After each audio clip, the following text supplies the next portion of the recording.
তো নমস্কার সবাইকে। আজ একটি অন্নপূর্ণা ভান্ডার নিয়ে নতুন একটি আপডেটস নিয়ে কথা বলবো, যেটা আপনাদের খুশির খবর। দেখুন, আপনাদের খুশির খবর কি, যে আপনাদের কাছে শুধু এই 4 টে ডকুমেন্টস থাকলে হবে। তা হচ্ছে Aadhaar card, voter card, ration card, ওকে?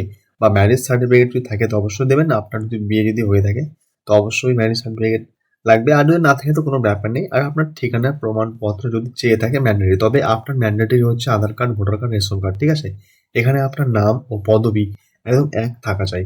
আপনার বিয়ের পর যদি আপনি সেটা চেঞ্জ না করে থাকেন বা চেঞ্জ হননি, বা এক ভোটার কার্ডে এক নাম, আধার কার্ডে এক নাম, এক্ষেত্রে আপনার অসুবিধা হতে পারে। তাই জন্য হ্যাঁ, আপনার ফর্ম জমা হয়ে যাবে, কিন্তু আপনার ভেরিফিকেশন সময় আপনাকে হয়তো আরও জরুরি কাগজ দেখা দিতে পারে। তো আমি এখানে সম্পূর্ণ বিষয় লিখে রেখেছি।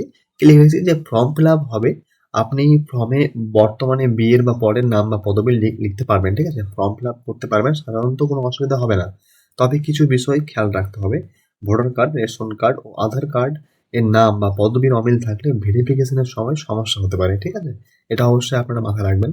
আর কর্তৃপক্ষ যদি অতিরিক্ত নথি চাইতে পারেন এই কারণটার জন্য, যদি আপনার ভোটার কার্ড, রেশন কার্ড, আধার কার্ড এর নাম বা পদবি অমিল থাকলে তাহলে আপনার ভেরিফিকেশনে কিন্তু সমস্যা হতে হবে, সমস্যা তৈরি হবে। তাই জন্য আপনার কাছ থেকে এক্সট্রা কিছু ডকুমেন্টস চাওয়া হতে পারে। তো এইসব জিনিস অবশ্যই দেখে নেবেন। আপনার 2 দিন দেরি হোক ফর্ম ফিল করতে বা ফর্ম সাবমিট করতে, তো অবশ্যই সেসব দেখে নিয়ে করবেন।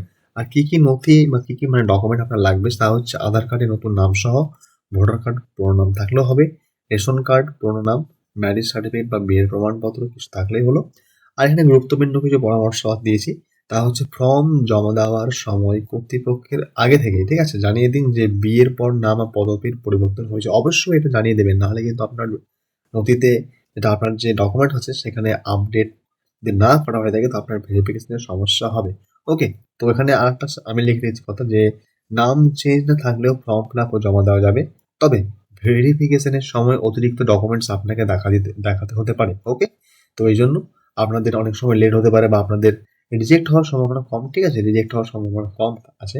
বাই চান্স যদি রিজেক্ট হয়ে যায় তো আপনাকে, তাই জন্য বলবো আপনাকে এই বিষয়গুলো মানে খেয়াল রাখতে হবে ভালো করে। তা হচ্ছে ভোটার কার্ড, রেশন কার্ড, আধার কার্ডের নাম বা পদবীর অমিল, ঠিক আছে? এটা যদি অমিল থাকে তো অবশ্যই কিন্তু প্রবলেম হবে, ঠিক আছে? এসব খেয়াল রাখবেন। আর আপনারা তো ভাবছেন, আর একটা জিনিস সম্পূর্ণ কথা বলে দিই। তা হচ্ছে যে রেজিস্ট্রেশন নথি, মিউটেশন কপি এসব কি লাগবে না। দেখুন, পারিবারিক জমি মালিকানা এসব এখানে ম্যান্ডেটরি দেয়নি। আপনি চাইলে দিতে পারেন বা না দিতে, আপনি যদি থাকেন তো দেবেন, নাহলে কোনো দরকার নেই দেওয়ার, ওকে? এখানে শুধু চাওয়া হয়েছে, ম্যান্ডেটরি নেই, ঠিক আছে? যদি থাকে তো অবশ্যই ভালো, তাহলে আপনার জিনিসটা তাড়াতাড়ি অ্যাকসেপ্ট হবে, ঠিক আছে?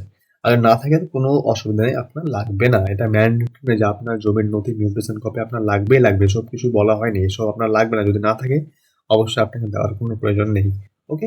আরও আমি এসব বিষয়ে ফুল ভিডিও আমার দেওয়া আছে চ্যানেলে, আপনি চাইলে ফুল ফর্ম ফিল আপ কীভাবে করবেন সব স্টেপ বাই স্টেপ দেখতে পারেন। তো আপনাকে শুধু এটুকুটাই বলার জন্য এই ভিডিওটি তৈরি করা হয়েছে। তো ভিডিওটা ভালো লাগলে অবশ্যই সাবস্ক্রাইব করবেন, লাইক করবেন আর সবার সাথে শেয়ার করবেন। চ্যানেলটিকে অবশ্যই সাবস্ক্রাইব করে রাখবেন, ঠিক আছে? দেখা হচ্ছে পরের ভিডিওতে।